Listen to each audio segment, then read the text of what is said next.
Bismillahirrahmanirrahim. Assalamualaikum warahmatullahi wabarakatuh.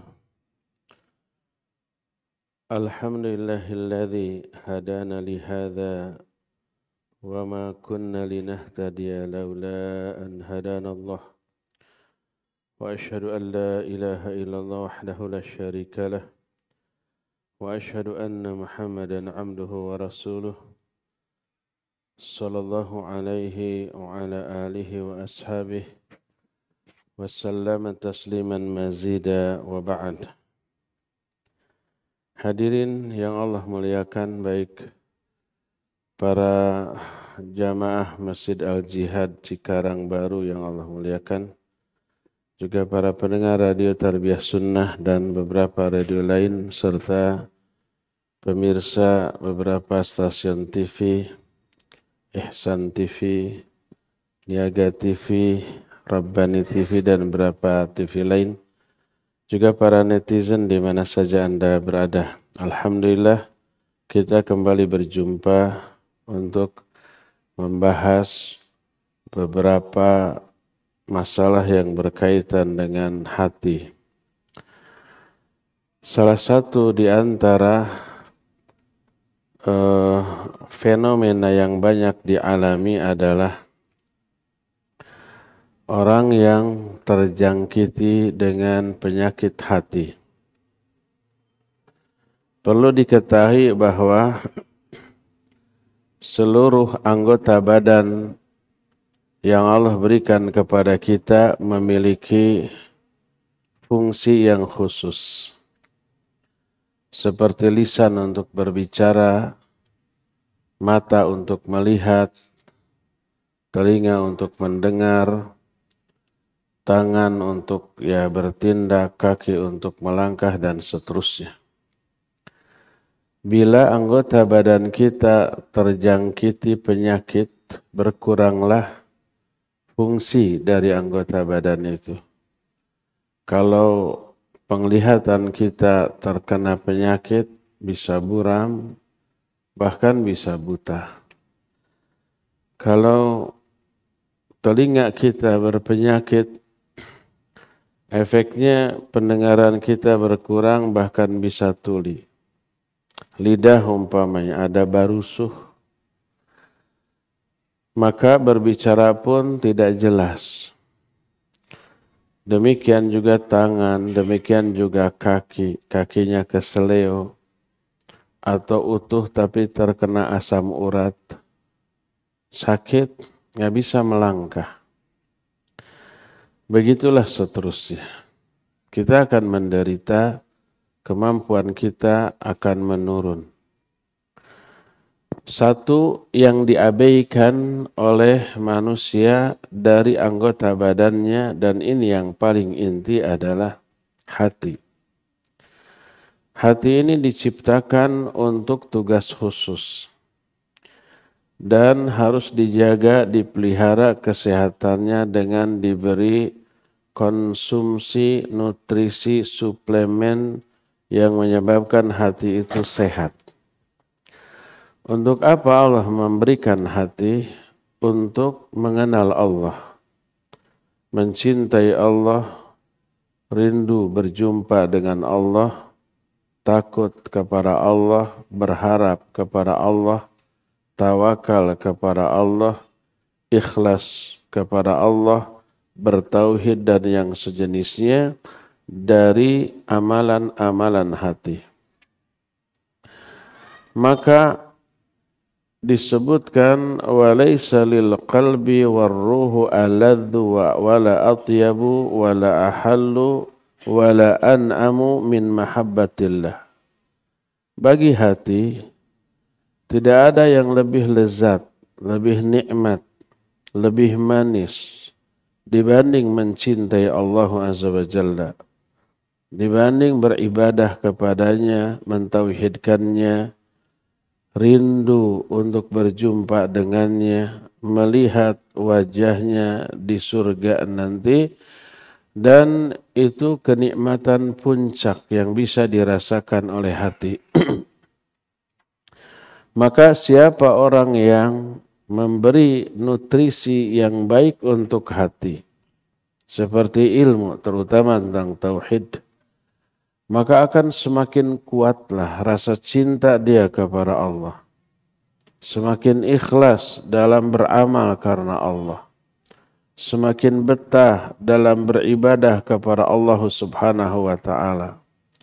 Dan dia tidak ingin lebih mengutamakan apapun daripada mementingkan Allah Subhanahu wa taala, daripada meraih ridho Allah Subhanahu wa taala. Sebaliknya, siapa orang yang lebih mementingkan yang lain daripada Allah, maka itu indikasi hatinya itu sakit. Hatinya terhalang dari melakukan fungsi utama bagi hati.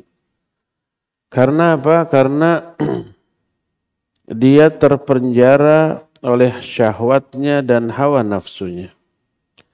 Bagaimana mungkin orang itu bisa berjalan menuju Allah, menuju negeri akhirat, dalam keadaan hatinya masih tertawan, terpenjara, dan terbelenggu oleh hawa nafsunya. Salah satu bukti nyata dari hati yang sudah terbelenggu oleh hawa nafsu, sehingga dia tidak lagi merasakan lezatnya ibadah, tidak lagi merasakan nikmatnya bertauhid, tidak lagi merasakan manisnya iman yang diaplikasikan dalam bentuk amal. Dan itu disebabkan karena adanya penyakit. Seperti lidah kita, kalau umpamanya ada penyakit, nggak bisa menikmati makanan apapun. Termasuk telinga kita, kalau umpamanya terkena penyakit sehingga pendengarannya berkurang malah hilang, tak bisa menikmati suara seindah apapun. Begitulah hati. Nah, hati ini lebih nikmat, lebih merasa tenang ketika membayangkan, mengingat, menikmati hal-hal yang melalaikan dari Allah Azza wa Jalla. Seperti dia merasa terhibur dengan musik dan nyanyian. Seperti dia merasa lebih nyaman, lebih tenang, lebih berbahagia dengan menikmati alur cerita fiktif. Baik lewat bacaan seperti cerpen, cerbung, novel, roman, atau dalam bentuk visual seperti melihat tayangan-tayangan yang fiktif, menghibur, baik umpamanya kisah heroik ataupun drama, terlebih umpamanya gabungan antara penglihatan dan pendengaran, audio visual dalam bentuk video-video yang berisi nyanyian dan lagu-lagu, musik-musik dan alur cerita, film-film, baik drama ataupun yang lain-lainnya. Dia terhibur dengan itu. Dia enjoy dengan itu. Seharian itu dia bisa betah. Tidak kemana-mana. Hanya berdiri atau duduk atau berbaring di hadapan laptopnya atau TV-nya atau tabletnya. Seharian nggak kemana-mana, dia betah. Hatinya enjoy, hatinya menikmati, hatinya larut dalam alur cerita yang ditonton. Apa akibatnya? Akibatnya hati tidak lagi merasakan kenikmatan dalam beribadah. Bahkan kalau dia memaksakan ibadah, alur cerita dari apa yang dia tonton masuk ke dalam ibadahnya ketika sholat. Terbayang tuh kisah tadi. Apalagi umpamanya pas seru-serunya ngong azan. Aduh, ari teu sholat heula sieun dosa. Ari sholat heula ini lagi seru, paruman heula. Sholat heula, dalam sholatnya kebayang. sambil penasaran nanti akhir ceritanya kayak gimana. Dan itu teralami oleh banyak orang dan banyak di kalangan orang-orang yang juga aktivis dakwah. Maka berkata para ulama, di antaranya dikemukakan oleh Syekhul Islam Ibn Taimiyah di dalam Majmu' Fatawanya. Dan ini dinukil oleh para ulama zaman Kiwari yang sudah muncul film-film. Kata para ulama, wa musyahadatul aflam al-majinah wal dukhulu alal mawaqi'il ibahiyah tilka fitnatun kubra wa baliyah uzma wa samun qatil wa da'un udhal wa maradun min amradil qulub. Menyaksikan film-film seperti itu dan masuk ke dalam alur cerita yang ditonton merupakan fitnah yang besar. Bala atau musibah yang sangat dahsyat, racun yang sangat membunuh, penyakit yang sangat berbahaya. Ini termasuk di antara penyakit-penyakit hati. Wa fihi min anwa'i syarr wal fasad ma la yuhsihi illa rabbul ibad. Di dalamnya terkandung berbagai macam jenis keburukan, kerusakan yang tidak bisa dihitung kecuali oleh Allah Subhanahu wa taala. Dan ini merusak akal, merusak hati, merusak jasad, merusak pikiran. Termasuk main game. Dan main game semalaman bisa kuat. Seharian bisa kuat. Asal di sana ada cemilan 10, 11. Ada air. Entengnya makan juga sambil begitu. Nah, jadi merusak. Jasadnya iya rusak. Dia bisa terkena berbagai macam penyakit. Seandainya satu-satunya bahaya yang ditimbulkan dari hal itu hanyalah berpalingnya hati dari zikrullah, dari ibadah, hambarnya ibadah dan amal soleh yang dia lakukan, maka itu sudah cukup membahayakan dirinya. Apalagi dengan munculnya madarat-madarat yang lainnya yang diakibatkan dari hal itu.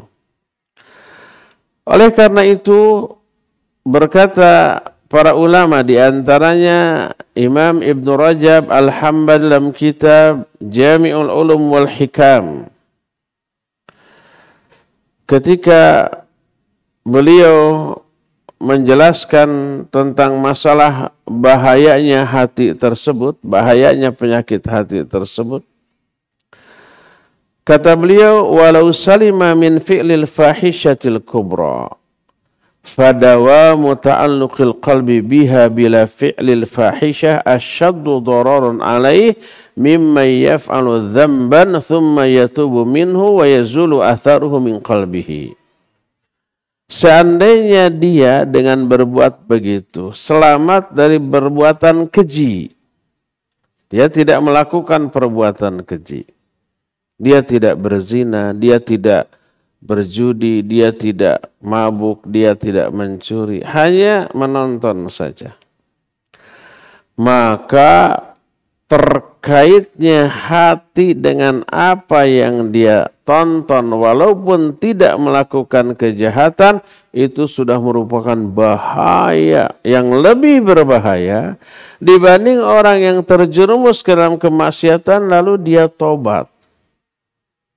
Dia akan terampuni dosanya. Adapun kalau melihat tayangan-tayangan kayak gitu, enjoy dia.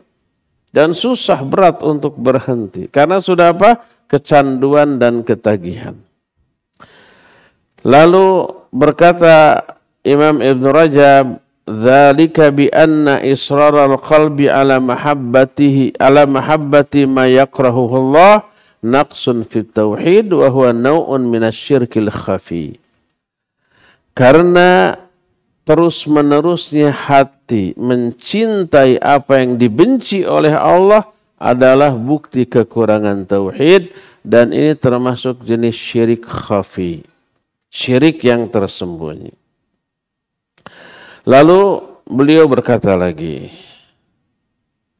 wa min a'zami asbabi hadzal bala i'radul qalbi 'anillah, fa innal qalba idza dzaqa ta'ma ibadatillah wal ikhlas lahu lam yakun indahu syai'un qad ahalla min dzalik. Di antara sebab terbesar musibah ini adalah berpalingnya hati dari Allah. Karena sungguhnya hati bila sudah merasakan manisnya ibadah kepada Allah, manisnya keikhlasan kepada Allah, tak ada lagi yang lebih nikmat, lebih lezat dibanding hal itu bagi dirinya. Maka ketika para ulama ditanya tentang orang yang mencintai tayangan, baik gambar, cerita bergambar, cerita roman, komik, atau yang sejenisnya, apalagi sekarang film, ditanyakan kepada para ulama, itu fenomena apa? Itu gejala apa? Maka dijawab, qulubun ghalaqat an dzikrillah fabtalaha bi'ubudiyati ghairih. Itu adalah hati yang tertutup dari zikir kepada Allah. Allah azab hati itu dengan menikmati ibadah kepada selainnya. Syaitan selalu mengincar lalainya seorang hamba. Ketika lalai sesaat saja, dia menebar benih-benih keburukan.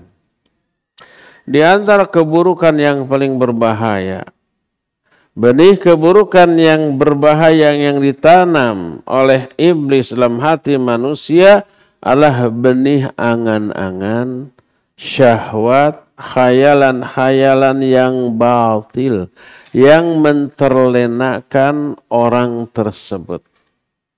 Orang itu kalau sudah menghayal, sudah melamun, sudah memiliki hayalan-hayalan yang batil, itu berbahaya. Dia terlena dengan hal itu. Sekarang hayalan tersebut dibuat lebih real, lebih nyata daripada sekedar lamunan. Apakah itu? Tayangan-tayangan film. Film itu fiktif, ya enggak, hayalan. Film itu adalah lamunan, tapi divisualisasikan, terlihat nyata oleh mata, terdengar oleh telinga, alur ceritanya begitu memukau hati, pikiran larut ke sana. Hayalan, lamunan dibuat lebih real, lebih nyata. Dan inilah yang kemudian membuat manusia banyak terlena sehingga susah untuk meninggalkannya.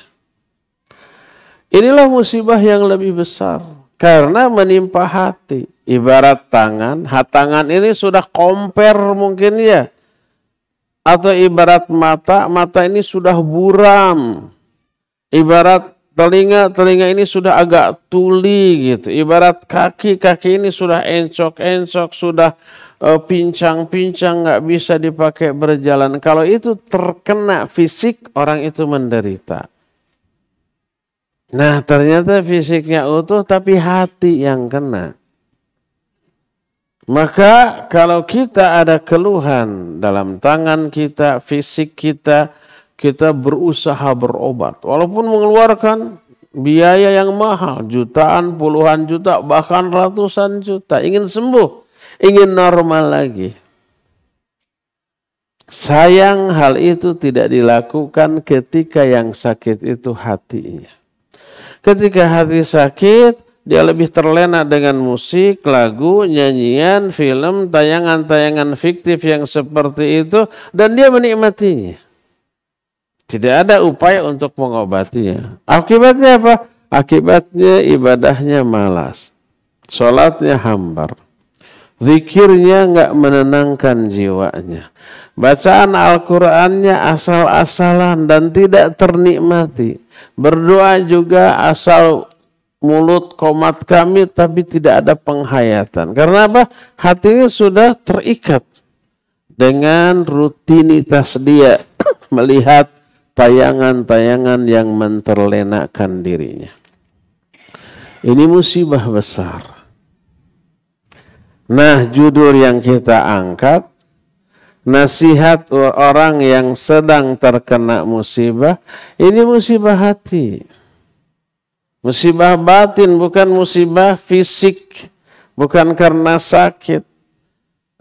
Fisiknya bukan, tapi hatinya. Tapi dia tidak menyadari bahwa dia sedang sakit. Dan itulah yang dirasakan oleh banyak orang. Hatinya sakit tapi dia merasa sehat. Hatinya terlanda oleh penyakit berbahaya yang membahayakan, yang bisa membinasakan dirinya, tapi dia merasa baik-baik saja.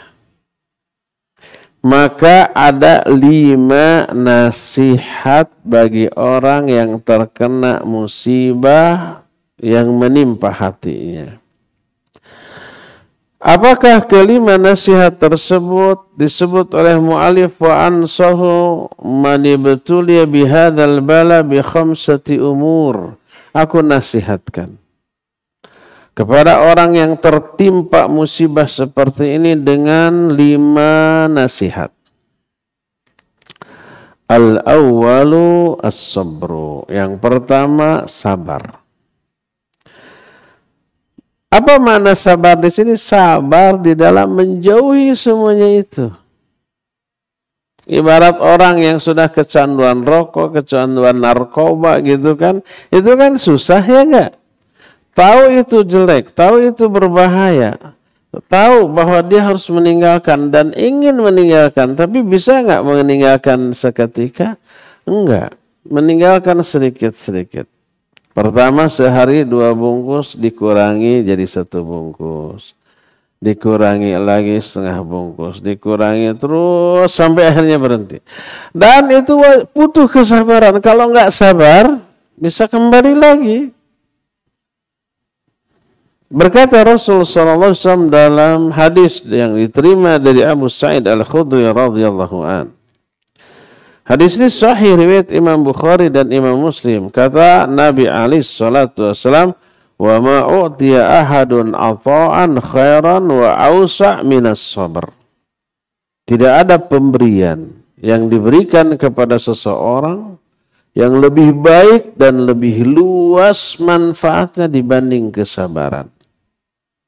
Sabar itu anugerah Allah terbaik dan terbesar manfaatnya. Maka ketika memberikan nasihat yang seperti ini, berkata mu'alif, "Wa'alal mubtala ayyasbira wa yatahammala miraratad dawa wa dhalika as'abu syai'in alaih wa laysa lahu anfa' minhu. Wa idza talammaha halawatal afiyah hanat alaihi miraratus sabr." Bagi orang yang tertimpa musibah itu wajib dia sabar dan menanggung pahitnya obat. Setiap orang yang punya penyakit dikasih obat. Obat itu pasti apa?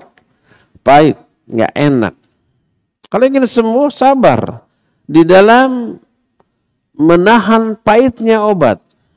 Dan ini hal yang terberat baginya. Tapi tidak ada yang lebih bermanfaat dibanding hal itu. Berat tapi bermanfaat. Kalau penyakitnya sudah berkurang, kesehatannya kembali, barulah dia akan merasakan hal yang lebih enteng, lebih ringan. Kalau umpamanya dia betul-betul menginginkan kesehatan, pahitnya obat itu tidak lagi dirasa. Dan orang yang sedang mengobati kecanduan terhadap hal-hal yang melalaikan. baik itu cerita, kisah fiktif, film, ataupun game yang sejenisnya. Itu susah untuk meninggalkannya. Maka wajib dia mengobati hal itu. Sedikit demi sedikit. Bagaimana cara mengobatinya? Pertama dikurangi. Biasa sehari 5 jam dikurangi. 4 jam, 3 jam, 2 jam, dan seterusnya. Itu pertama. Kedua, selain mengurangi itu, dia wajib mengimbangi dengan aktivitas yang bertolak belakang dengan apa yang menjadi hobi dia. Mulailah dia membaca Al-Quran, berzikir, mengaji, menambah durasi dan jumlah rakaat sholat sunnatnya. Begitulah, dan dia wajib sabar. Itu pahit, iya. Itu berat, iya. Sama dengan umpamanya mungkin di sini ada yang gemuk, obesitas. Berat badannya berlebih. Apa akibatnya? Dia mager. Malas gerak. Karena berat badannya beban yang berat. Bagaimana caranya? 2. Kurangi porsi makan. Hitung untuk karbo atau kalori yang masuk. Kedua, dia harus memperbanyak gerak, jalan. Kalau umpamanya lari, dia nggak akan kuat. Dipaksa pingsan dia. Jantungnya nggak kuat, otot-ototnya, sendinya nggak kuat. Karena bebannya terlalu berat. Naik tangga atau yang menanjak, wah bahaya. Jangan dulu begitu. Jalan saja, jangan dulu berlari. Jalan saja, jalan santai. Setengah jam sampai 1 jam. Keringatan ya, ngos-ngosan, iya pasti ngos-ngosan. Keringatan ya, tapi itu bagus. Mungkin jalan aja berat pertama kali. Ya, terus. Lama-lama jalannya agak cepat. Sudah enteng agak cepat, lama-lama jogging. Terus begitu, durasinya ditambah. Tanpa terasa nafasnya tambah panjang, tanpa terasa berat badan sudah berkurang. Berat badan berkurang, otot kekuatannya nambah, persendian nambah kuat, nafas tambah panjang. Dia bisa maraton, berlari. Lama-lama bisa sprint. Lama bisa salto. Wah macam-macam.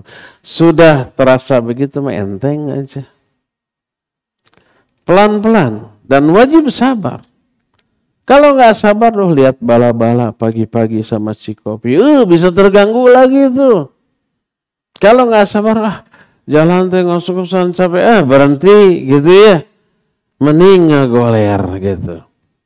Akhirnya gagal usahanya. Jadi wajib dia bersabar di dalam hal tersebut. Termasuk apa yang dikatakan oleh para ulama tentang wajibnya menjaga pandangan. Laki ke perempuan, perempuan ke laki-laki. Allah berfirman, "Qul lil mu'minin yaghuddu min absarihim." Ayat 30 dari surah An-Nur. Katakan kepada laki-laki mukmin, tundukkan pandangan. Qul lil mu'minati yaghuddna min absarihin. Katakan kepada wanita mukminat, tundukkan pandanganmu. Dua-duanya. Menundukkan pandangan dari lawan jenis yang memikat, yang menarik, itu berat. Karena pertama, wanita yang cantik, yang memikat itu jarang. Yang banget ya, yang biasa-biasa banyak.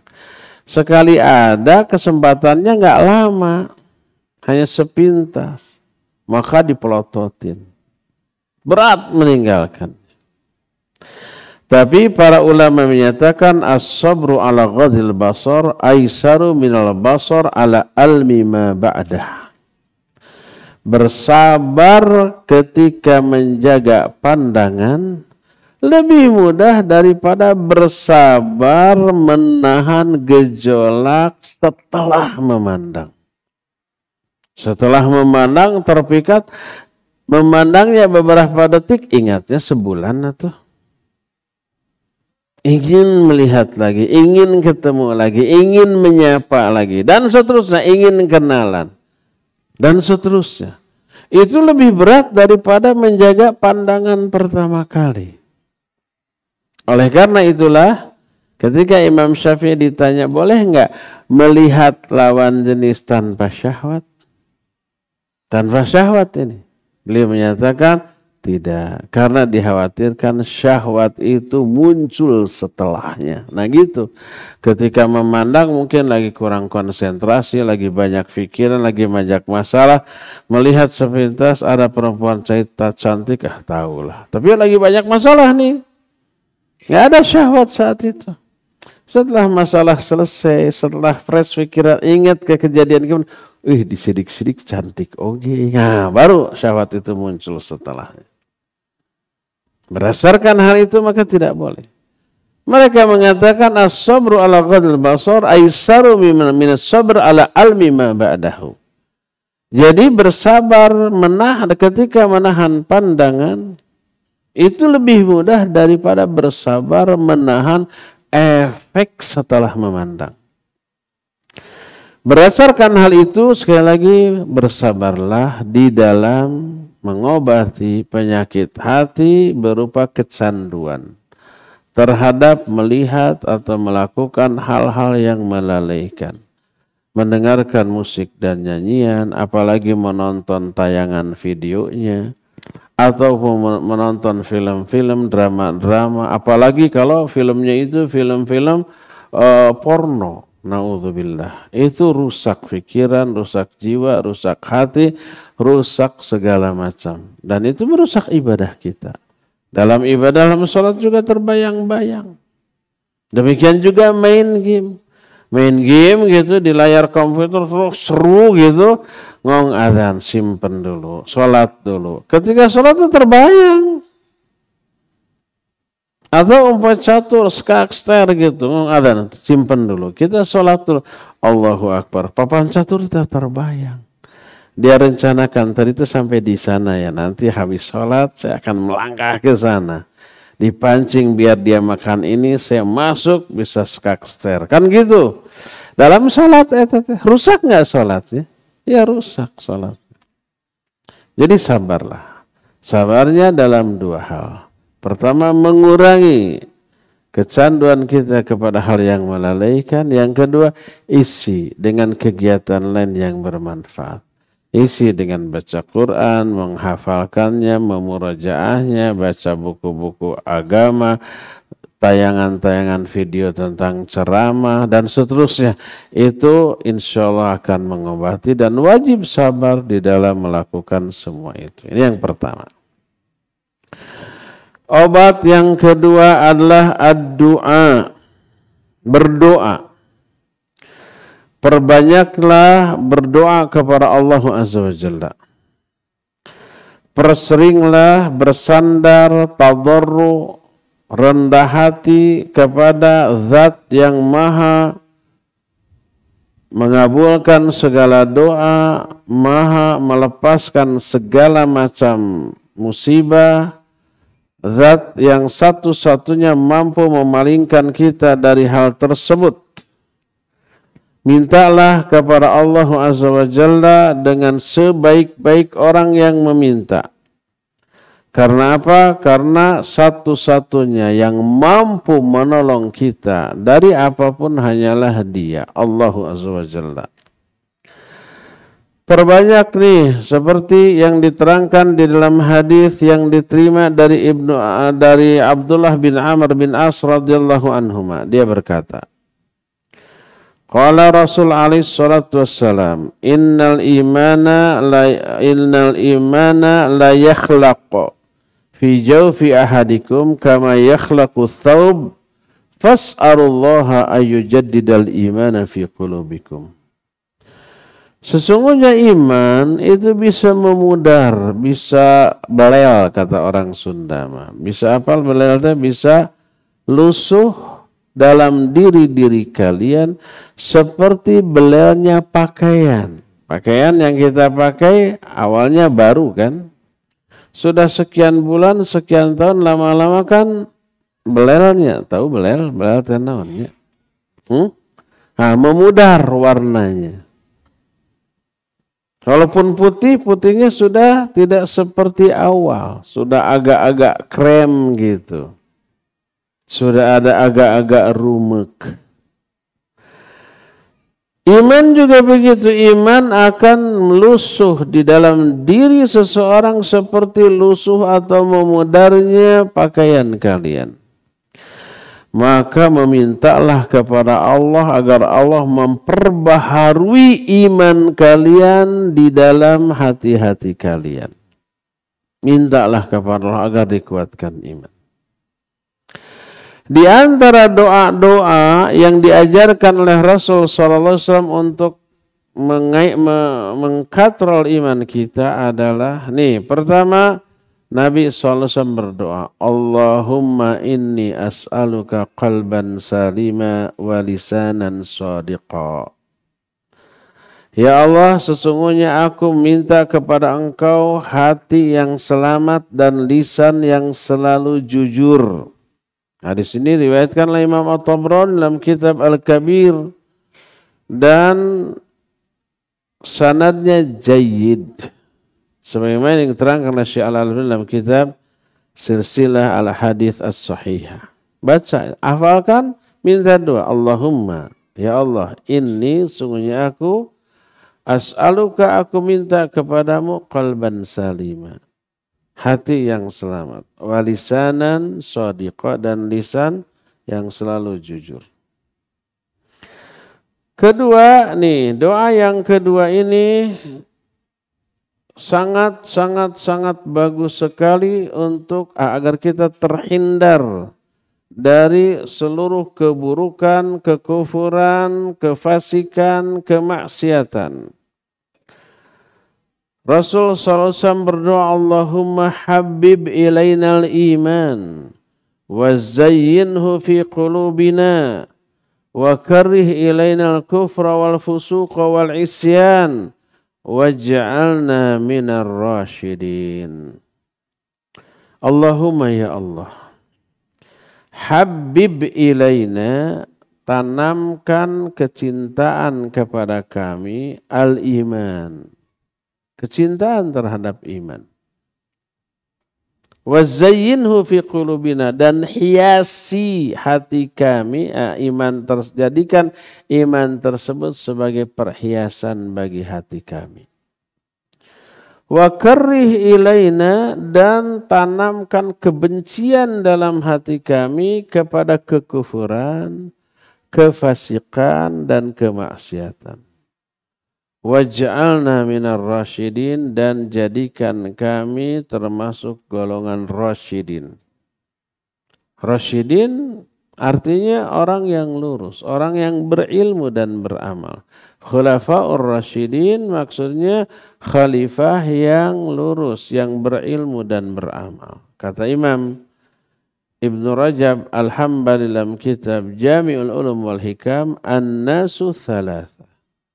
Manusia itu ada 3 golongan.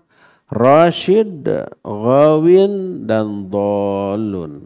Rasyid, ghawin, dan dhal. Rasyid adalah man arafal haqqa wattaba'ahu. Orang yang mengenal kebenaran dan mengikutinya. Paham tentang syariat dan diikuti.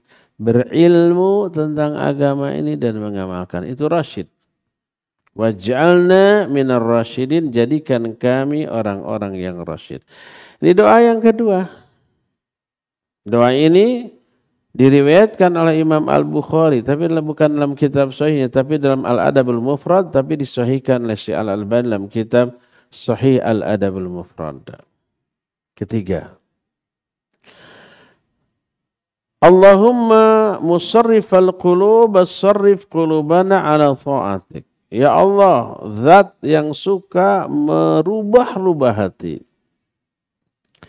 tetapkan hati kami di atas ketaatan kepadamu.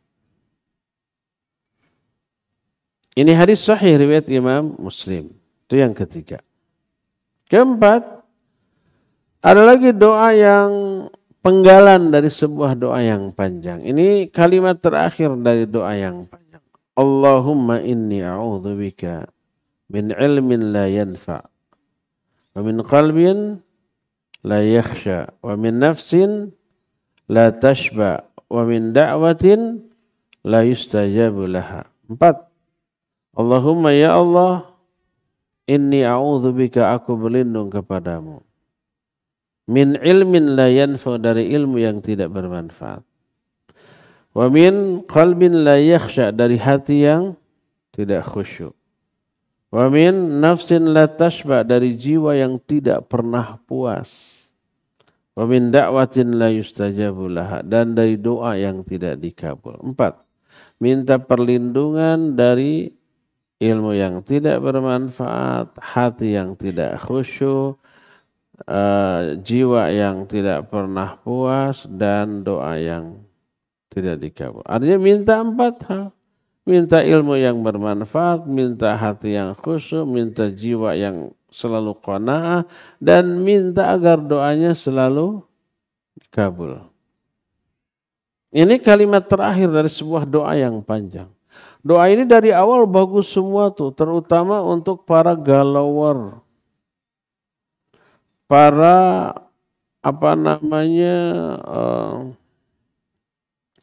resahar. Orang-orang yang suka resah, galau, risau gitu. Galauer, risauer, resahar, gelisahar. Minta agar ditenangkan. Minta agar semua kegelisahan, keresahan, kegalauan, kerisauan, kesedihan dihilangkan dari diri kita. Dari awal doa ini sudah fokus ke sana.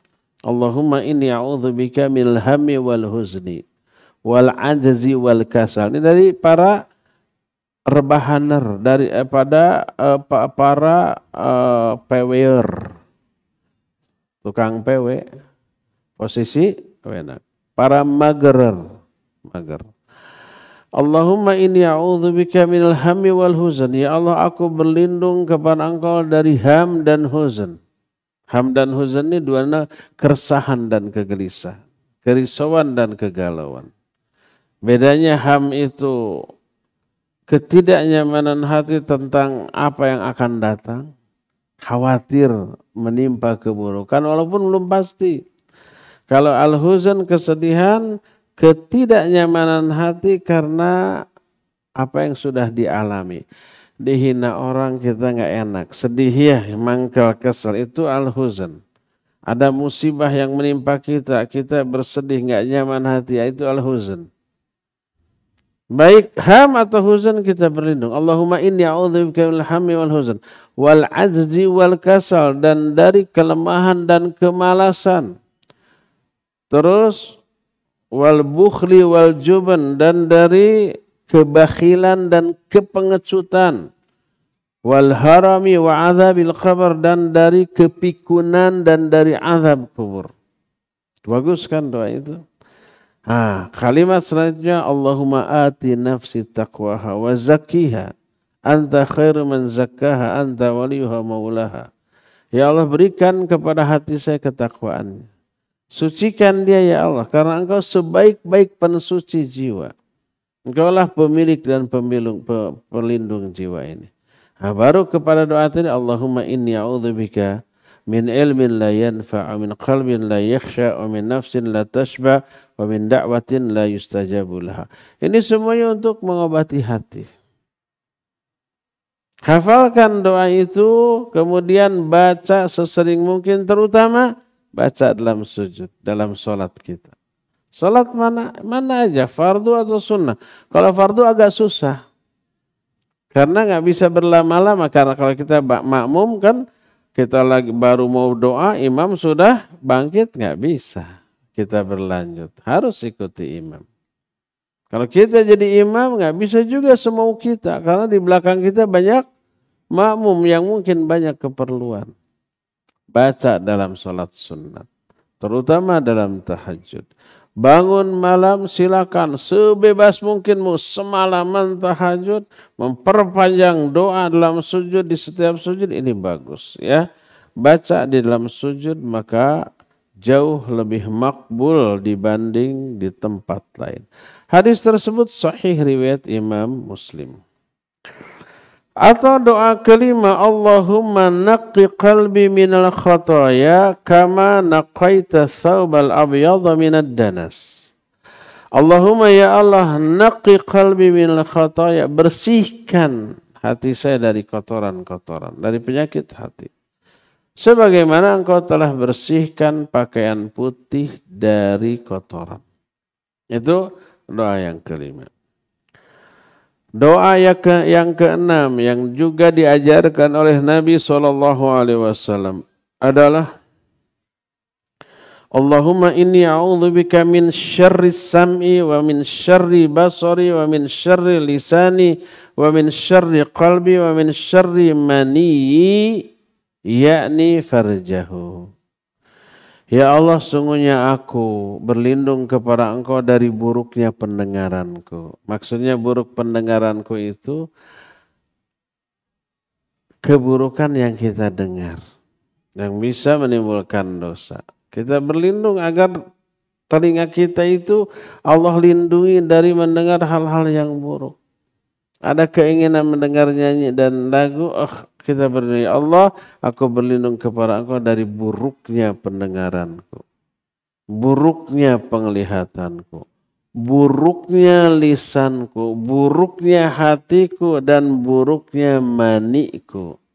Makna mani, faraj. Mani itu sperma. Dan di bagian lain, Rasul SAW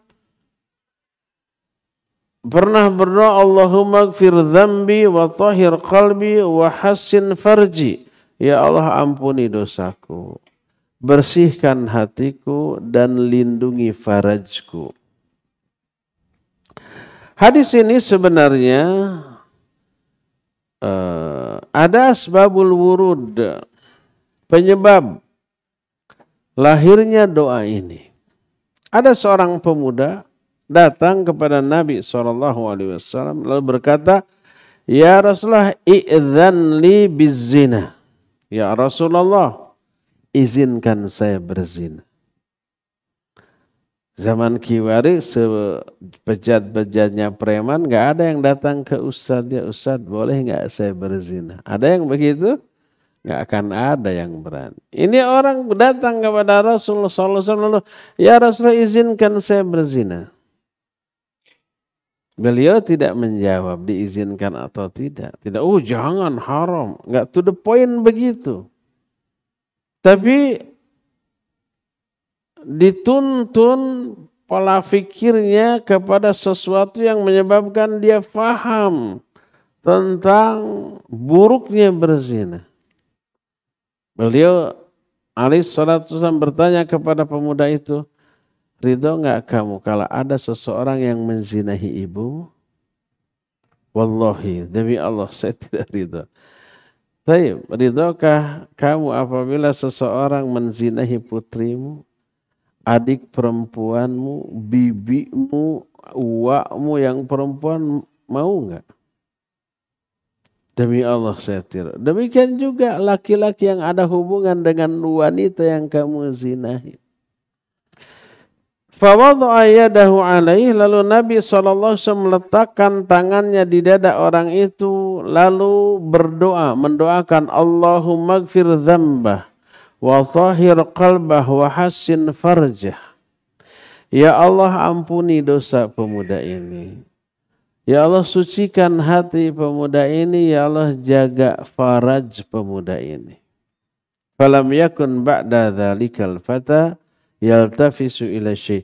Sejak saat itu hasrat untuk berzina dari pemuda itu hilang, musnah sama sekali. Menjadi orang yang paling memelihara, bahkan pandangannya dari para wanita dia tundukkan. Dan ini dikabulkannya doa siapa? Nabi SAW. Dan banyak lagi doa-doa yang lainnya yang isinya minta kepada Allah agar hati ini dibersihkan, diistiqamahkan, dijauhkan dari segala keburukan. Hafalkan doa-doa tadi, baca sesering mungkin di setiap momen, termasuk di dalam sholat atau di luar sholat, ba'da sholat, atau ketika Jumat petang ba'da asar sampai maghrib, antara azan dengan qomat, ketika saum, ketika safar, pokoknya saat-saat mustajab baca doa ini sesering mungkin ya. Inilah langkah yang kedua. Ketiga, cara mengobati hati yang terkena penyakit adalah ikhlas dalam beramal, dalam beribadah. Makna ikhlas meniatkan seluruh amalan untuk meraih keuntungan akhirat.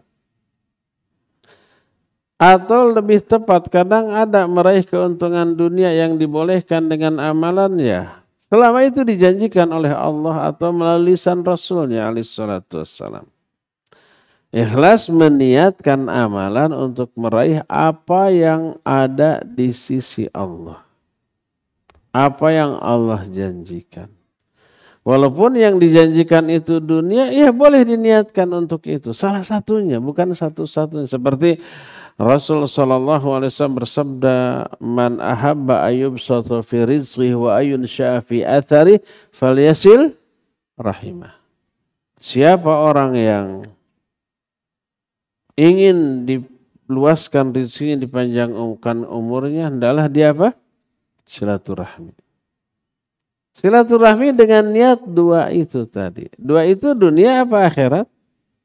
Dunia, diluaskan rezeki, dipanjangkan umur itu dunia. Boleh diniatkan untuk itu? Boleh. Cuma niat salah satu niat, bukan satu-satunya niat. Niat yang lainnya dengan silaturahmi kita dapat pahala, kita gugur dosa, kita dicintai, dirahmati oleh Allah, diampuni oleh Allah gitu tuh. Itu niat-niat itu jangan diabaikan. Tapi di antaranya boleh niatnya agar rezekinya lebih luas, umurnya lebih panjang. Nabi SAW menyatakan, "Dawau mardhakum bis sadaqah." Obati orang yang sakit di antara kalian dengan sedekah. Hadis ini sahih. Sehingga orang sedekah dengan niat agar penyakitnya sembuh. Atau penyakit ibu bapaknya atau keluarga yang dicintai. Sedekah. Dan ini selain anjuran Nabi SAW dilakukan oleh para ulama. Abdullah bin Mubarak rahimahullah itu punya luka yang nggak sembuh tahunan, 7 tahun gitu. Itu di keningnya itu selalu bernanah berdarah. Sudah berobat ke sana kemari. Konsul kepada para ulama. Apa kata ulama? Coba kamu bikin sumur di hadapan rumahmu atau di mana saja. Sehingga orang-orang bisa mengambil air secara bebas dari sumur. Dilakukan. Keluar air semua orang boleh ngambil dalam merupakan sedekah dari beliau, hanya dalam waktu seminggu sembuh itu. Diobati ke sana kemari enggak sembuh. Dengan cara sedekah membuat sumur untuk kepentingan orang banyak, seminggu sembuh.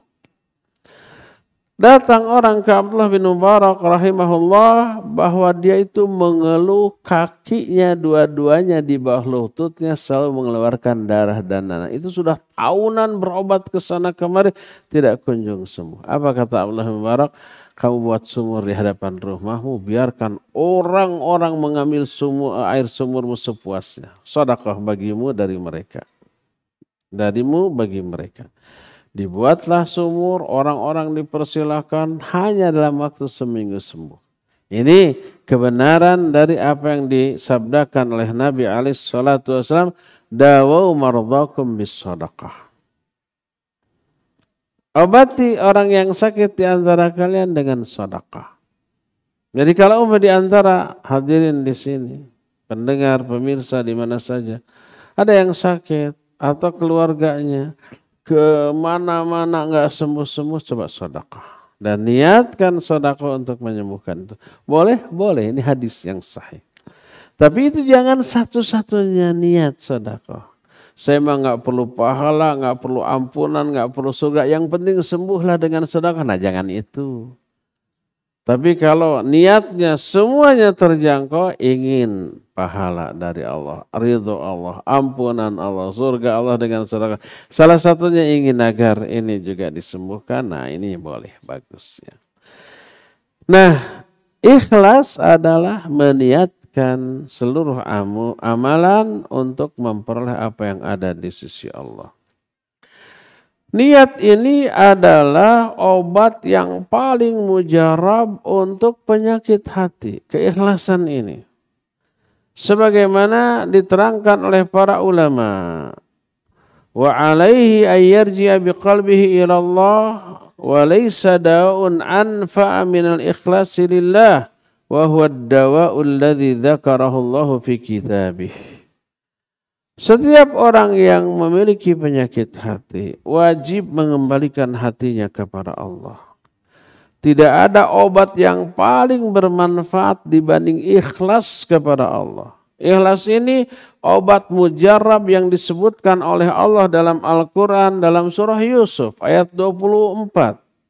Allah berfirman, "Kadzalika linasrifa anhu as-su'a wal fahsya innahu min ibadinal mukhlasin."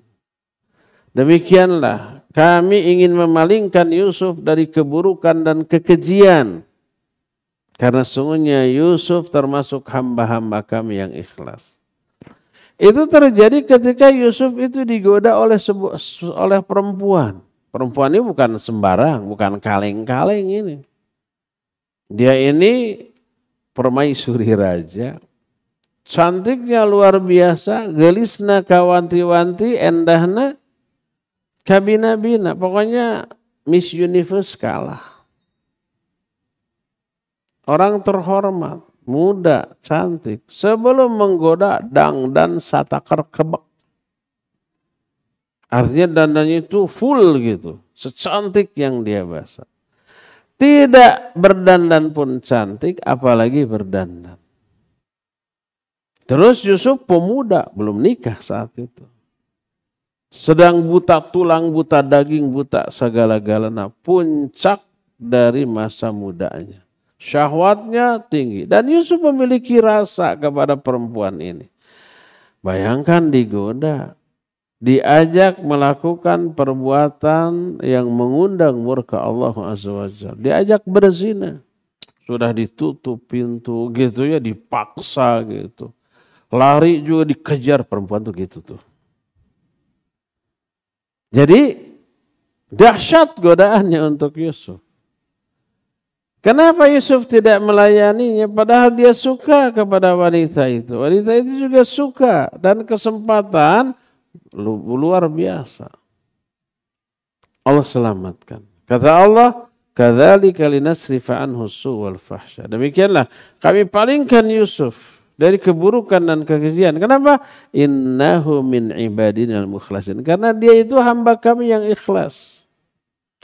Allah memalingkan hambanya yang ikhlas dari keburukan yang akan mencelakakan dia dunia dan akhirat. Itu disebabkan karena keikhlasannya. Kenapa?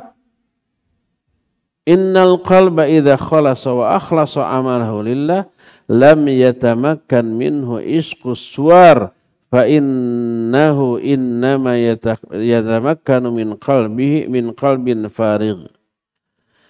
Hati apabila ikhlas, dia akan mengikhlaskan seluruh amalnya karena Allah, maka tak ada yang tersisa atau yang bisa mengalahkan kenikmatan ibadah kepada Allah dengan kenikmatan selain dirinya, selain ibadah kepada Allah. Ada kenikmatan syahwat, kalah. Kalau saya mengikuti syahwat ini, maka akan terhapus nikmat ibadah. Saya tidak mau menukar nikmat ibadah dengan nikmat syahwat yang hanya sekejap. Akhirnya dia lebih baik lari dari nikmat syahwat untuk mempertahankan nikmat keikhlasan dalam beribadah kepada Allah Azza wa Jalla. Nah begitu tuh. Maka siapa yang ikhlas, pertama hatinya itu akan tegar dengan nikmatnya ibadah kepada Allah. Kedua, Allah berikan perlindungan dari keburukan yang akan mencelakakannya, dan ini merupakan obat yang luar biasa dahsyatnya bagi orang yang tertimpa penyakit hati. Inilah yang ketiga. Obat atau nasihat keempat. Perbanyaklah saum. Dan saum yang bisa diperbanyak hanya saum sunnah. Kalau wajib nggak bisa diperbanyak.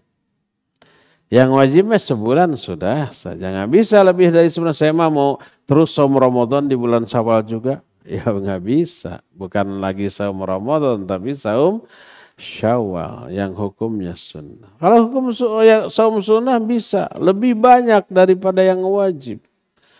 Bisa Daud, bisa Ayyamul Bid, bisa macam-macam. Bisa saum sunnah mutlak. Boleh saum hari Selasa dan Rabu, tidak ada larangan. Boleh. Boleh hari Jumat saum, boleh. Asal diawali dari hari Kamis atau ditambah dengan hari Sabtu. Yang terlarang hanyalah hari Jumat secara infirad, menyendiri. Selain itu boleh saum. Saum sunnah mutlak namanya. Perbanyak saum. Saum ini pengendali syahwat. Termasuk syahwat menikmati tayangan yang batil tadi. Berkata Rasul sallallahu alaihi wasallam, ya ma'syara syabab, man istata'a minkumul ba'ah falyatazawwaj fa innahu aghadul basar wa ahsanul farj faman lam yastati fa alaihi bisawm fa innahu lahu wija. Wahai golongan pemuda, siapa di antara kalian yang punya kemampuan untuk menikah, nikahlah. Karena nikah itu lebih menundukkan pandangan, lebih memelihara faraj. Siapa yang enggak mampu, hendaklah dia saum. Karena saum itu pengendali.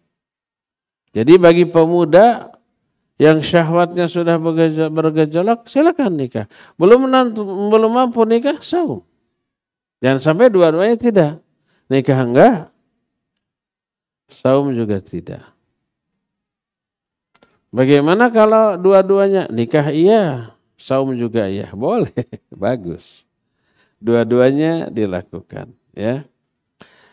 Nah, ketika menjelaskan ini berkata para ulama, di antaranya dalam sebuah kitab Raudhatul Muhibbin, Syarah Riyadhus Shalihin, fahada dawa'un nafi' wa qalla man admana saum illa wa matat syahwatu aw dha'ufat jiddan.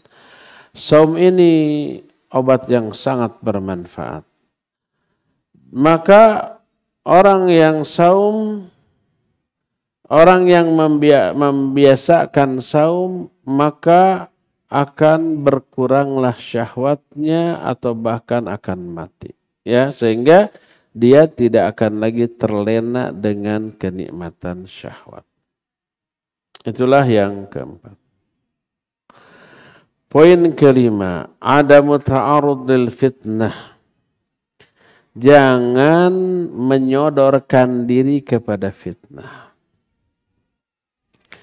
Karena hati ini lemah. Setinggi apapun kedudukan orang itu, sehebat apapun iman orang itu. Hati ini lemah.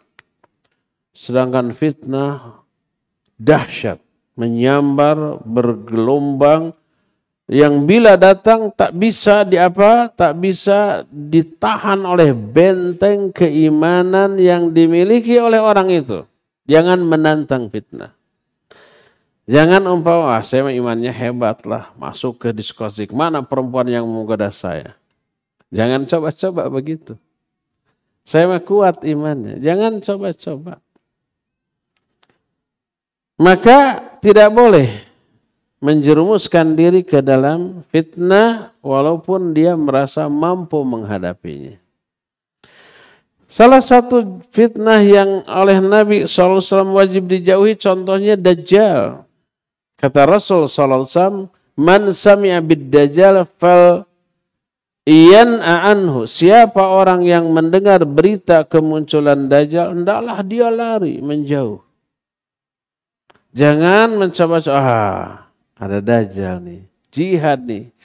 Karena kata Nabi SAW, seagung-agung syuhada adalah seorang pemuda yang datang kepada Dajjal kemudian memperingatkan orang-orang ini bahaya Dajjal gitu ya. Oleh Dajjal kemudian terbelah dua, mati tentu saja. Kemudian Dajjal berjalan di antara dua potongan tubuh, kemudian menyatu lagi, hidup lagi. Setelah hidup, pemuda ini berkata, aku tambah yakin kamulah Dajjal yang diperingatkan oleh Rasulullah SAW. Mau dibunuh lagi oleh Dajjal, tapi Dajjal nggak mampu. Akhirnya Dajjal itu mengambil tangan dan kaki pemuda itu, blewer, dibalangkan ke dalam api yang waktu itu diciptakan oleh Dajjal. Orang-orang menyangka pemuda ini dilemparkan ke dalam api, padahal ke dalam surga. Itulah seagung-agung syuhada. Ada hadis itu, ada. Tapi siapa yang mendengar berita Dajjal, jangan coba-coba. Wah, kesempatan nih, siapkan pedang. Karena ada pemuda yang dia overconfidence, terlalu percaya diri dengan keimanan. Mana Dajjal, mau saya perangi. Begitu berjumpa, langsung tunduk takluk menjadi pengikutnya. Padahal tadinya pede dia dengan keimanannya. Maka jangan menantang fitnah, hindari fitnah, jauhi fitnah. Sehebat apapun iman kita, jangan coba-coba mendekatinya. Inilah 5 obat bagi orang yang hatinya terjangkiti penyakit yang tadi disebutkan. Yang semoga kelima poin ini bisa kita amalkan dan bisa menjadi obat bagi setiap hati yang terkena penyakit tadi. Cukup ya sampai di sini dan kita masuki sekarang sesi tanya jawab. Sallallahu ala nabiyina Muhammadin wa ala alihi wa ashabihi wasallam.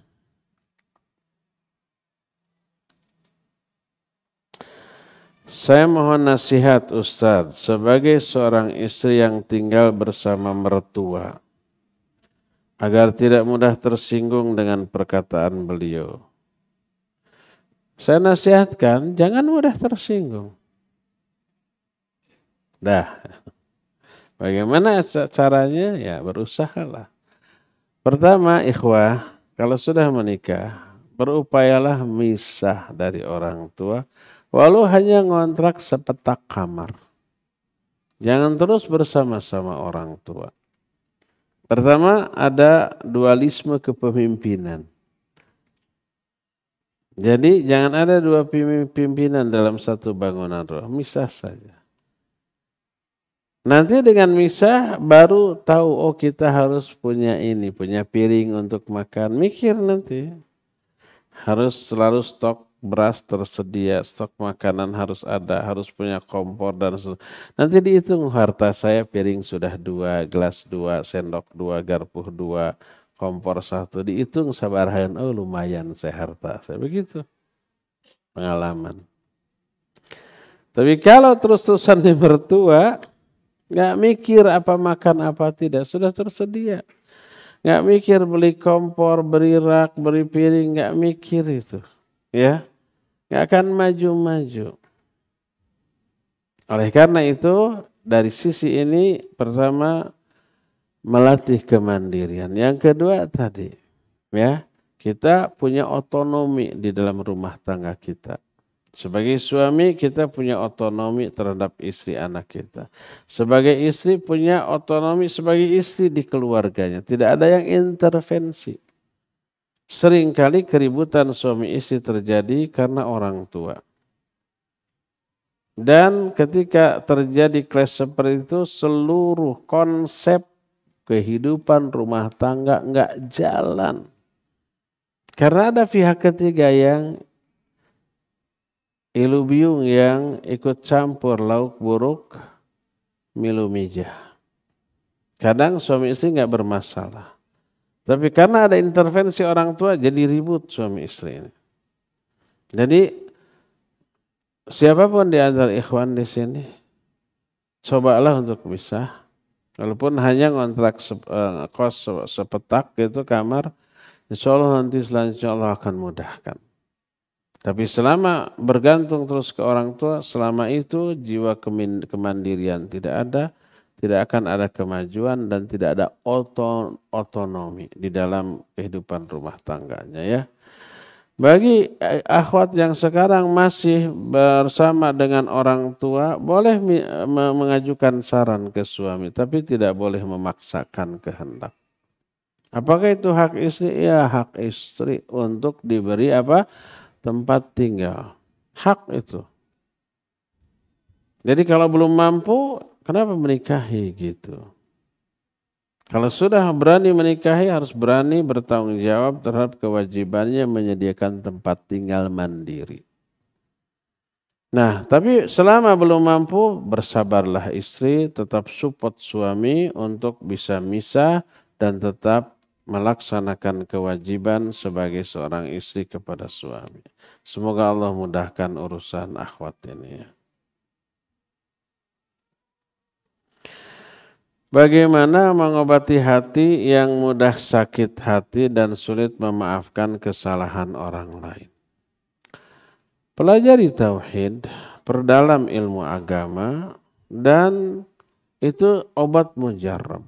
Salah satunya adalah mengenal hakikat dari kezaliman yang dilakukan oleh seseorang kepada orang lain. Baik kezaliman kita ke orang lain atau kezaliman orang lain ke kita. Sering saya jelaskan, kalau ada orang lain zalim ke kita menyebabkan kita tersinggung sakit hati, sebenarnya kita untung dan dia yang rugi. Apa keuntungannya? Keuntungannya dizalimi gugur dosa. Nambah pahala. Dari mana pahala? Dari pahala orang itu di-offer ke kita dan dosa kita di-offer ke dia. Sering saya ungkap, kalau ada orang yang zalim ke kita itu sama dengan gini, sini dosa kamu saya tanggung, nih pahala saya berikan kepada kamu. Siapa yang untung? Kita yang dizalimi. Pahala nambah, dosa berkurang. Siapa yang rugi? Dia. Pahala berkurang, dosa nambah. Ini yang pertama. Kedua, ketika kita dizalimi, doa kita makbul. Kalau kita berdoa untuk kecelakaan dia, kena tuh ya. Tapi jangan doakan kecelakaan, lebih baik doakan hidayah agar dia berubah. Tadinya musuh menjadi sahabat, tadinya lawan menjadi kawan, tadinya penentang menjadi pendukung, tadinya renggang menjadi merapat. Kan nambah satu kawan, berkurang satu musuh. Itu untung ya. Nah, itu yang kedua. Ketiga, memaafkan. Itu mengangkat kemuliaan dia dan mengampuni dosa-dosa dia. Orang yang memberi maaf kepada orang lain, dosa dia diampuni dan kemuliaannya diangkat. Nabi SAW menyatakan, ma zadal abdu bi'afihi illa izzan. Tidaklah bertambah seorang hamba dengan maaf yang dia berikan kepada orang lain kecuali bertambah kemuliaan. Allah akan tambah kemuliaan dia. Terus Allah berfirman dalam surah An-Nur ayat 25 ya, atuhibbuna ayaghfirallahu lakum? Apakah kamu tidak suka?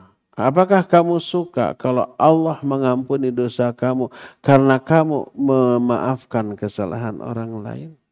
Ini menunjukkan orang yang memaafkan kesalahan orang lain itu akan diampuni dosa-dosanya. Nah, sekarang kalau kita dizalimi oleh orang lain, maafkan atau tidak? Tergantung mana yang kita pilih. Kita kabita tidak? Tertarik nggak dengan yang tadi disebutkan? Pertama akan nambah kemuliaan, yang kedua akan diampuni dosanya, yang ketiga doanya makbul, yang keempat, macam-macam tuh banyak ya. Mau nggak? Kalau nggak mau, saya mah nggak mau pahala, nggak mau diampuni dosa, nggak mau kemuliaan, jangan engkau maafkan dia. Tapi apa untungnya? Tapi kalau kita mau memaafkan dia, dosa kita gugur. kemuliaan kita diangkat dan seterusnya ya. Jadi untungnya jauh lebih banyak. Maka dengan cara seperti itu insya Allah kita akan lebih memaafkan.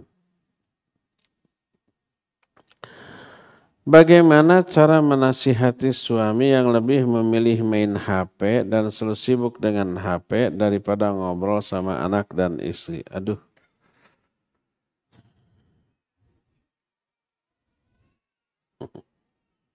Kumaha tuh ya? Ganti aja gitu. Pertama, akhwat ini mewakili semua akhwat. Dan ini merupakan curhatan, bukan pertanyaan. Intinya, Ustaz, suami-suami kami itu lebih memilih HP daripada kami. Suami-suami kami ada di sini. Mungkin bareng ke sini nih. Nanti jangan ada yang ingin melihat lembaran pertanyaan, lihat tulisan istri saya bukan nih. Kalau iya, awas nanti di rumah. Berantem di rumah. Makanya saya sakuan. Jawabannya bukan jawaban untuk akhwat. Tapi ikhwan, jangan begitulah. Kalau masuk rumah, masuk kamar dengan istri, simpen itu. Si HP. Bila perlu matikan, ya matikan. Atau nggak dimatikan boleh, tapi seperlunya saya kalau ada WA silakan, setelah itu udah. Yang dimaksud main HP ini ada dua kemungkinan. Yang pertama browsing terus, mungkin yang dicarinya yang bermanfaat, tulisan-tulisan yang bermanfaat ya.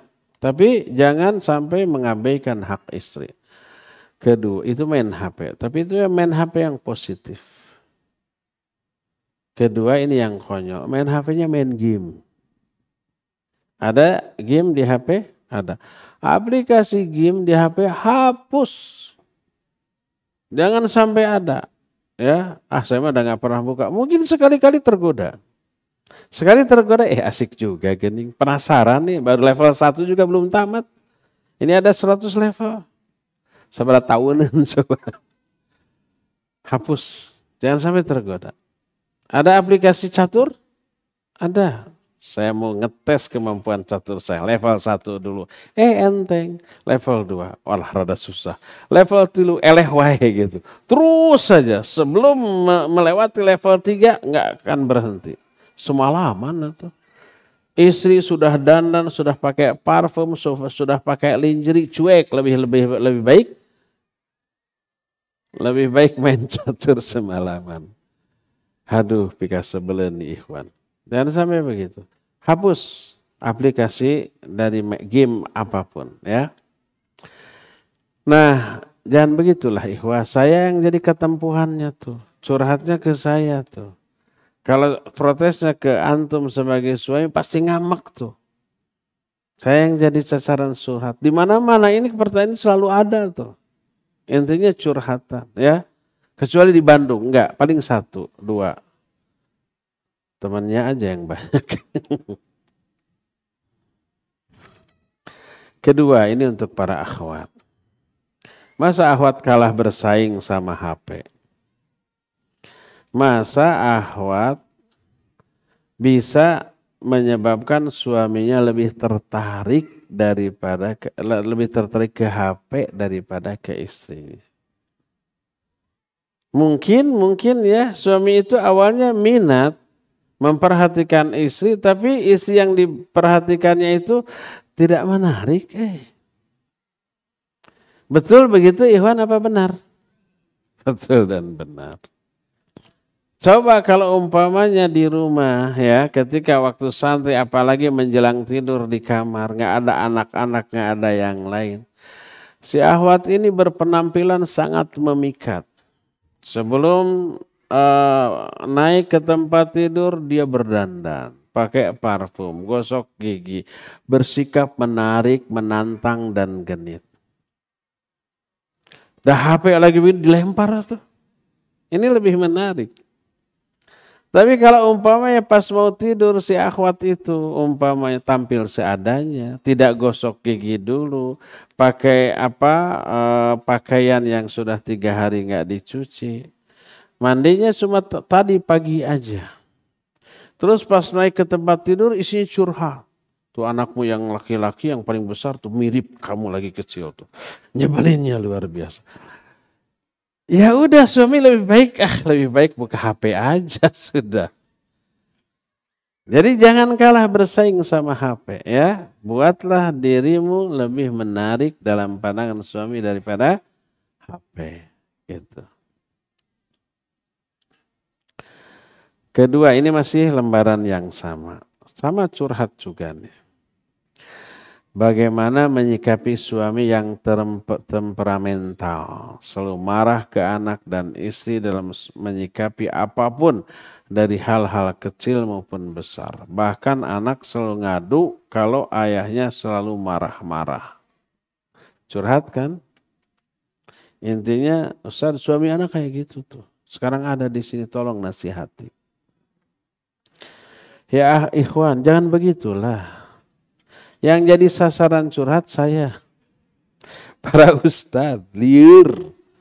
Apakah curhatnya hanya sekarang di pengajian? Enggak, nanti tuh nge-WA. Nanti telepon ustadz suami saya kayak gitu-gitu. Sudah dijawab padahal di pengajian. Ingin puas, ingin lebih detail. Atau intinya ingin mencurahkan kekesalan. Yang jadi pelampiasannya ustadz. Kadang-kadang ngamuk ke suami, terus ditujukannya ke ustadz. Ini ukhti kenapa ngamuk ke saya? Bukan ke ustadz, ke suami. Kenapa ditujukan ke saya? Habis kalau ke suami suka marah. Kalau ustadz mah enggak tuh. Mungkin gitu. Jangan jadikan para ustadz jadi korban kekesalan istri antum kepada antum. Dilampiaskannya kepada ustadz. Kasihanilah kami. Iya. Pertama, mungkin ini bawaan, dia emosional, dia gampang marah. Kalau memiliki suami yang gampang marah gitu, ya itu rezeki dia ya. Kedua, berupayalah agar suami itu tidak marah. Jangan bikin alasan yang menyebabkan suami marah. Itu pertama. Baik ucapan ataupun perbuatan. Selalu senangkan. Selalu hindarkan dari hal-hal yang membuat dia emosi ya. Kalau dia belum pulang, cepat beresi dulu rumah. Jadi rapi, bersih, kemudian wangi, anak-anak mandiin. Pas suami pulang, istrinya juga mandi seger, wangi. Pas suaminya pulang, sambut dengan keramah tamahan. Maka suami yang lagi depresi, lagi kesel dengan urusan banyak orang di luar, begitu pulang ke rumah menjadi fresh. Melihat istrinya tersenyum, sudah wangi, sudah segar, sudah cantik, rumahnya beres, anak-anaknya sudah pada mandi dan seterusnya. Insya Allah kemarahannya hilang. Itu yang pertama. Kedua, bila ini sudah terjadi, suami marah karena sesuatu yang memang tidak terduga. Coba bujuk, coba rayu, coba hibur, coba dukung keinginannya. Ya. Bila perlu peluk, udah Abi jangan marah, udah sabar. Nah seperti itulah. Jadi jangan sampai marah dilawan. Sedikit-sedikit marah, sedikit-sedikit marah. Emangnya saya nggak kesel? Akhirnya perang dia. Rusia Ukraina kalah perangnya sama suami istri ini. Semoga Allah mudahkan ya.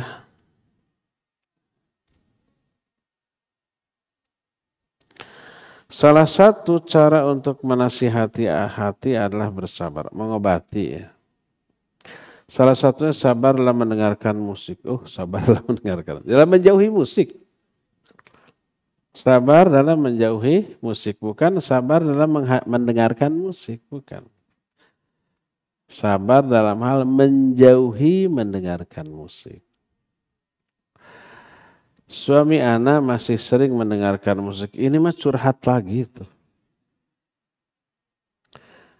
Udah ana bilangin tapi belum bisa meninggalkan. Ana jadi ke bawah-bawah mendengarkan sarwana tuh. Bagaimana solusinya? Di mana ini mendengarkan musiknya di rumah? Apa ada apa namanya? Bukan kaset, sekarang nggak musim kaset, nggak musim CD. Mungkin ya jangan di setel. Kalau itu TV, udah patahkan saja si antenanya. Nggak akan muncul gambar. Nggak akan, jangan pasang, putus kabelnya. Pasang aja umpamanya parabola untuk dakwah. Sehingga bisa, kalau parabola bisa ke semuanya keambilnya. Khusus saja apa namanya parabola untuk kepentingan dakwah hanya menangkap TV roja, TV-TV sunnah kayak gitu saja. Sehingga tidak ada kesempatan untuk mendengarkan musik ya. Sarwana ini mah. Jangan-jangan sebaliknya kata istri saya duluan. Jadi saya ikut mendengarkan. Hentikanlah ya, hentikan.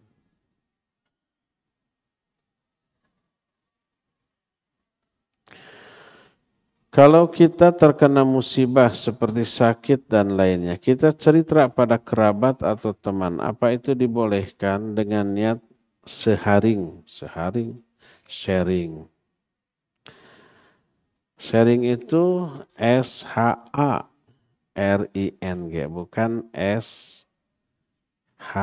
Ada yang banyak tulis sharing, sharing itu sering meureun. Iya. Kalau kita curhatnya kepada orang yang bisa memberi solusi, boleh. Umpamanya ke dokter, ke herbalis, ke terapis.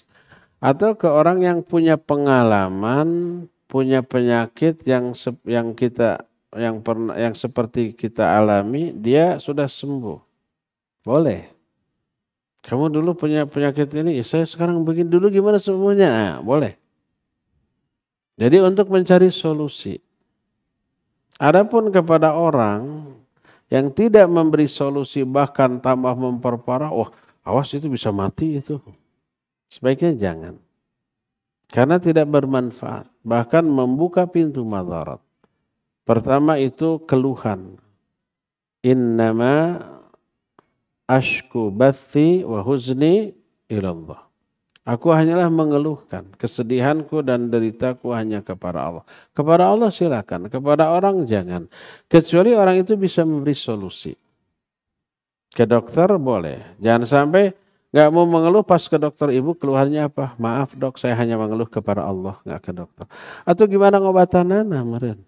Boleh ke orang yang bisa memberi solusi.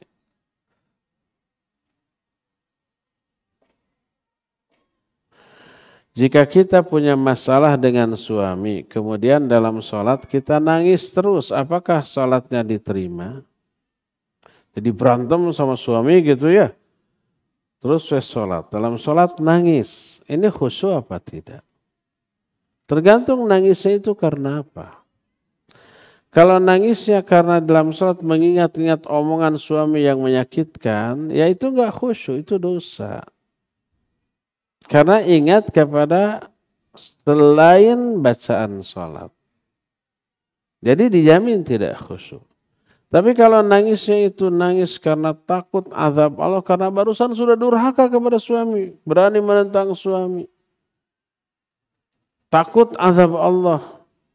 Makanya ketika membaca Rabbik firli gitu, ya Allah ampuni dosaku, nangis karena baru aja berbuat dosa. Bagus itu.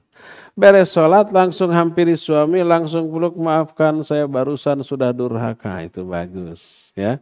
Jadi tergantung penyebab nangisnya itu apa. Apa nangis karena kekhusyuan di dalam menghayati bacaan, atau nangis karena mengingat hal-hal yang menyakiti hati di luar sholatnya.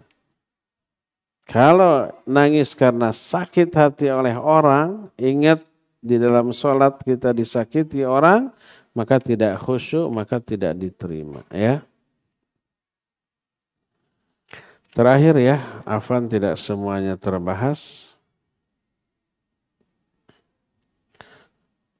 Ini curhat nih. Ustadz, mohon nasihat untuk para suami yang masih kecanduan game tuh. hingga mengabaikan hak anak dan istri. Dikit-dikit pegang HP hingga tidak ada waktu yang berkualitas dengan keluarga. Tuh ikhwan, ikhwan. Jangan gitu atulah. Kan curhatnya ke ustaz lagi, ke ustaz lagi. Sudah tadi dikasih nasihat tuh ikhwan. Hapus aplikasi game dalam HP kita. Jadikan anak dan istri prioritas utama dibanding HP. Qu anfusakum wa ahlikum nar. Jaga dirimu dan keluargamu dari api neraka. Ini kalah sama HP. Terus Rasul SAW menyatakan kafa bil mar'i ithman idza dhayya mayya'un. Cukuplah seorang itu berdosa bila mengabaikan hak orang-orang yang menjadi tanggung jawabnya. Istri dan anak diabaikan, HP dipeluk terus. Dipandang terus. Istri mah dandan satakar kebak tadi reret-reretan. Pah lihat saya cantik ya. Ya cantik lah. Bari terus karena HP. Apalagi HP yang dilihatnya itu bukan yang bermanfaat. Game ini racun yang berbahaya ya. Bila ada hancurkan. PS 1 sampai berapa 5 sekarang? Terus aplikasi game di komputer, di tablet, di laptop, di HP hapus semua. Itu racun loh. Itu berbahaya bagi kita. Tidak hanya bagi iman kita tapi juga bagi hak orang terdekat kita. Karena HP, istri diabaikan, anak diabaikan, orang tua diabaikan. Kadang-kadang kawan yang sedang bertamu atau kita bertamu kepada dia, duduk pak hadap-hadapan, diem dah. Kena HP dua dilihatnya main game dua-duanya. Ini merusak. Hapus aplikasi game dari sekarang, dari HP masing-masing. Dari tablet kita. Kalau ada game bawaan bisa dihapus nggak? Bisa ya? Bisa, hapus saja. Jangan upload lagi dari Play Store, hapus Play Store-nya. Jangan kata sebab banyak nanti kita membutuhkan aplikasi yang manfaat. Ya. Pokoknya hindarkan game, berbahaya. Banyak suami istri bertengkar karena game. Banyak orang tuh yang kesal kepada anak-anaknya karena game. Banyak orang yang kesal kepada sahabatnya juga karena game ini. Ini racun yang berbahaya ya. Enggak boleh ya. Cukup ya sampai sini. Subhanakallahum bihamdik. Asyhadu an la ilaha illa anta astaghfiruka wa atubu ilaik. Walhamdulillahi rabbil alamin. Wassalamualaikum warahmatullahi wabarakatuh.